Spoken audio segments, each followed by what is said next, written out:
Good day, Miss. My name is Esther Pierre. I will be presenting Project 3, the PowerPoint presentation on international compensation.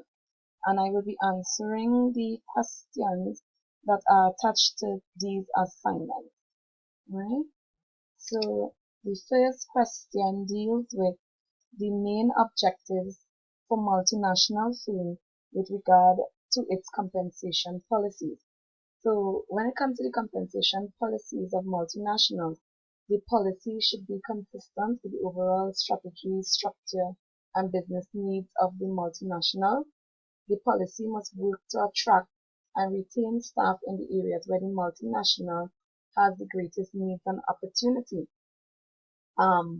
This is necessary so that you would be able to attain the rights of the people to begin with, right? You want to attract the right amount and the right type of people, and you need to do so by having attractive packages that they will be gravitating to.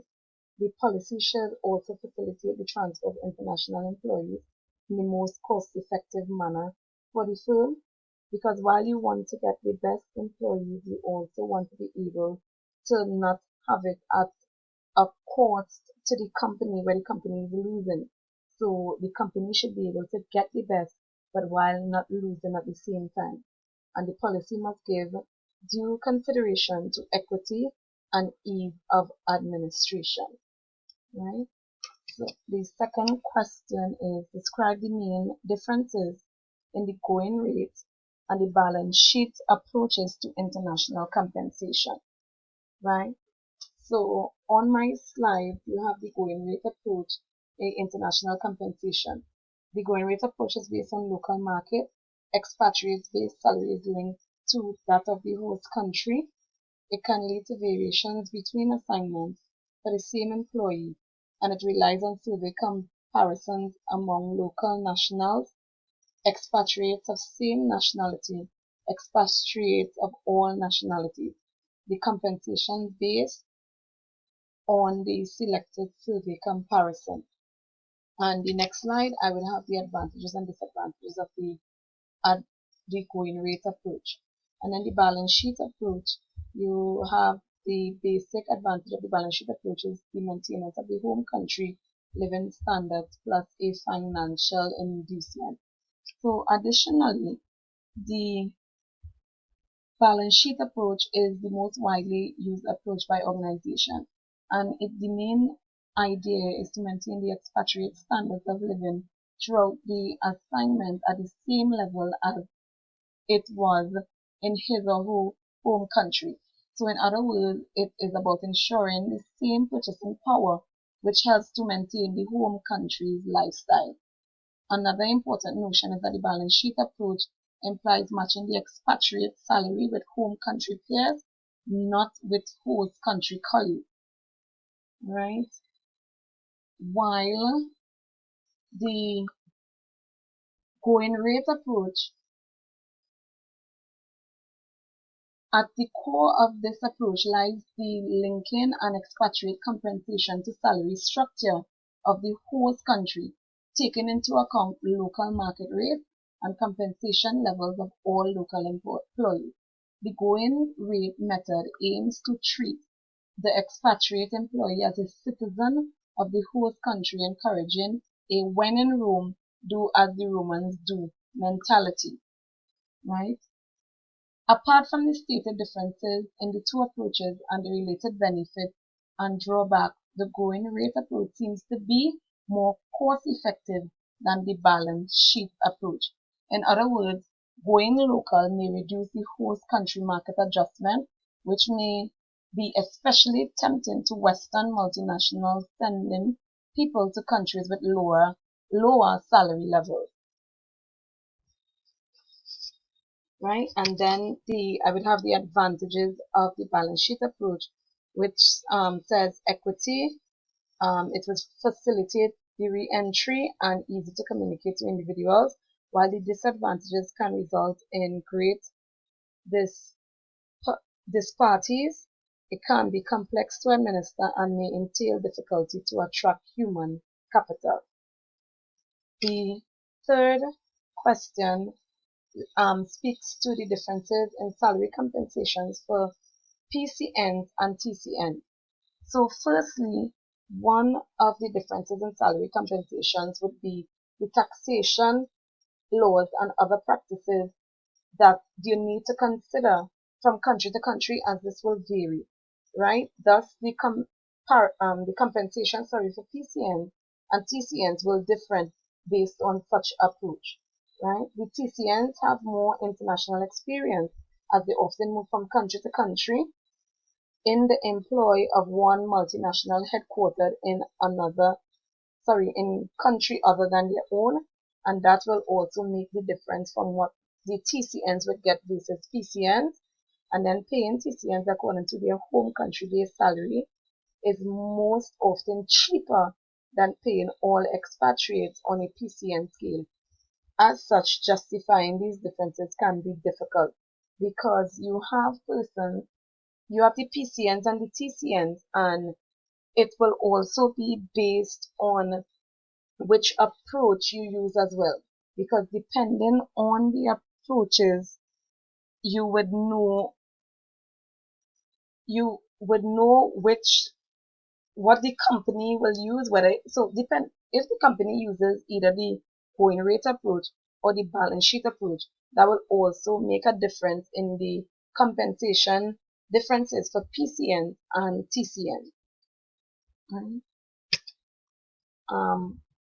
The fourth question is outline and explain the main points multinationals must consider when deciding how to provide benefits, and some of the considerations include keep expatriates in home country programs, particularly if the company does not receive a tax deduction for it, enroll expatriates in host country benefits programs and or making up coverage differences. Does host country legislation regarding termination affects benefit entitlement? Do expatriates receive home country or host country social security benefits? Should benefits be maintained on a home country or host country basis? Who is responsible for the cost? Should other benefits offset any shortfall in coverage? Should home country benefit programs be exported to local nationals in foreign countries? Multinationals also need to consider whether or not to maintain expatriates in home country programs, particularly if the firm does not receive a tax deduction for it. And this is the second time in this um, presentation, that tax would come up, because again, taxation is very important when it comes to compensation, because especially when you're dealing with multinational firms, because from country to country, the tax that is provided that needs to be deducted, from each individual will vary. Another consideration would be whether firms have the option of enrolling expatriates in host country benefit programs and or making up any difference in coverage, and whether expatriates should receive home country or host country social security benefits. Again, just as the difference in salary compensation from PCNs and TCNs, multinational considerations when providing benefits for expatriates will also be determined by which approach they use, whether it's the balance sheet approach or the going rate approach. The fifth question is discuss why it is important for multinationals to understand compensation practices in the other countries. Alright, firstly, when you compensate individuals, you are paying them for their services, right? The amount and type of compensation needed to entice an individual to accept a foreign assignment may vary widely by person and local, because everybody is different, and what will work for one person may not work for the other. So they need to understand when they compensate people that everybody is different, and their differences would be based on the person in particular and where they come from. right? A second one would be the company practices also vary in terms of compensation for differences, because when you have different levels of employees, let me take for instance, you have supervisors, you have managers, you have VPs, and so on and so forth. You need to take that into consideration when you compensating people, because you're not going to pay a supervisor the same um, amount as a VP, right? You also need to look at the cost of living. Many expatriates encounter a cost of living increase when posted abroad. So they need to be aware of these things. You need to be aware that when they go outside there, it's not the same rule doesn't apply in that particular country. So simply because they are accustomed of a way of living and that way might be expensive, it needs to be replicated in that foreign country, right? Foreign policies, procedures, and laws will vary from country to country. Again, what happens in one country is not the same thing that occurs in a different country. So when you um, companies, they need to understand compensation practices in other countries, so they know to be able to compensate employees properly and not overstepping any foreign policies, procedures, or any laws within that country to ensure that the expatriates are being paid the way that they supposed to be paid. Because again, you want to get the best people, you want to keep the best people, and you want to be able to compensate them with the best set of packages in order for them to stay for the long haul. Because in HR, when you are recruiting and when you are recruiting persons, the intention is to recruit them and try to maintain them throughout their lives within the company. So recruiting, even though it starts at bringing in someone in the company, HR actually speaks about the training process and the redeveloping process and everything right down to retirement. And compensation plays a big part in whether a person is going to stay with your company or they're going to leave your company to go for another one where it has a better compensation policy, right? Here is my referencing page. I would have used the International Human Resource Management book. I would have also used Compensation and Human Resource Management Approach. And I would have my website here for with the with the title of Compensation System for Multinational Corporations, Economics Essay.